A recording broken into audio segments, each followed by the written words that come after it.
The other day I had a bit of a eureka moment when I was thinking about how adults learn to play the piano, and in particular about why so many adults seem to struggle to make progress on the instrument.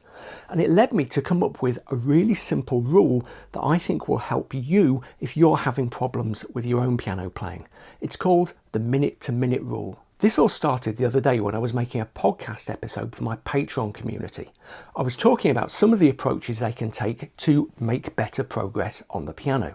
And that got me thinking about the differences between the way adults learn the instrument and the way kids do it. I see this a lot in my own eldest son, who is learning to play the piano right now. Now, everyone knows that kids' brains make connections faster than adults, and that's one of the reasons that they learn faster than we do. But that is not an absolute distinction. As adults, we keep learning throughout our lives. We can still make new connections in our brain. It's just that the kids do it a bit quicker. But the thing I noticed with my boy is that the approach he takes to learning the piano is completely different to the approach most adults take.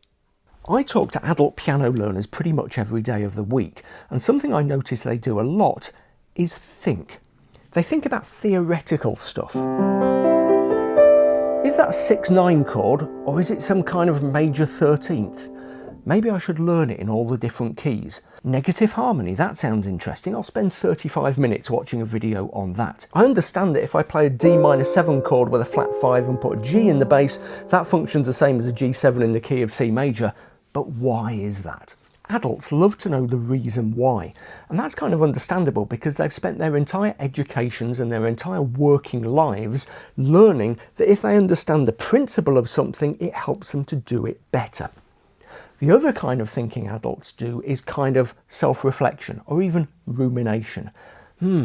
This course is getting a bit tricky. Maybe I should try that one instead. Maybe I need to practice more. Maybe I need to change my practice routine. I'm not very good at this.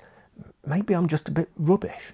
Now, kids also do a lot of thinking when they're learning the piano, but they don't think like adults think.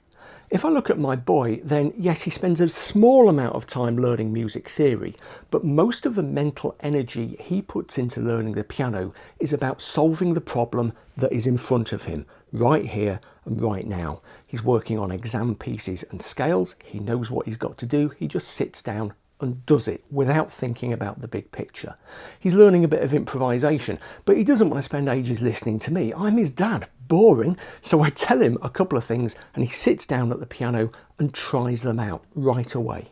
And that attitude is a massive win for the kids, because playing the piano is at least as much a physical, even an athletic skill as it is a mental skill. It's about so much more than just knowing which note to press in which order at the right time. And trying to learn the piano by doing a lot of thinking is a bit like sitting on the sofa and reading lots of books on golf to learn how to swing a golf club really well. Yeah? Yes, it's going to help a bit, but what's really going to help is going out there on the golf course and swinging a club in real life. What kids do when they're sat at the piano is they think about the problem that's in front of them. They deal with the tactical and the practical. They don't think of lots of other stuff, and they focus on it either because they're absorbed or because they want to solve the problem, get it over and done with, and go outside and play football. Nearly all of the mental energy that they spend on getting better at the piano is actually with their hands on the keyboard. By the way, if you feel you need more support with your piano learning, check out my Patreon community at patreon.com/Bill Hilton. We're a really friendly bunch. You'll get lots of support and guidance there, and there are tons of Patreon exclusive resources as well.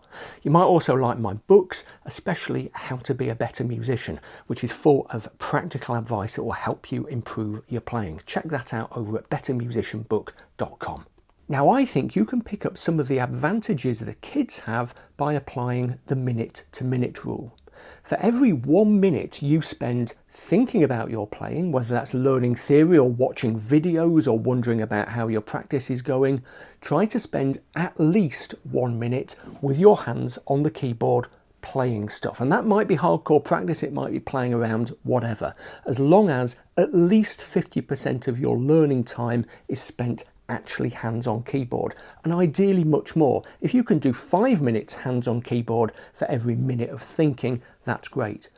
I understand though that you're an adult, and if you're a self-teacher in particular, you do need to do some external thinking. You need to plan your direction of travel. You need to think about what you're doing next. You haven't got someone standing over you every day saying, do your piano practice now, as the kids have. But try to set up your learning so that amount of thinking is kind of limited. Yeah, a really good way of doing that is picking a course and sticking to it. Okay, all courses are going to be difficult at some point, and a big problem adult learners have is that kind of doubt that sets in. Oh, maybe this isn't the right course for me, so they switch to another one. Okay, pick a course and stick to it. Even if it doesn't seem right, commit to it for a period of time.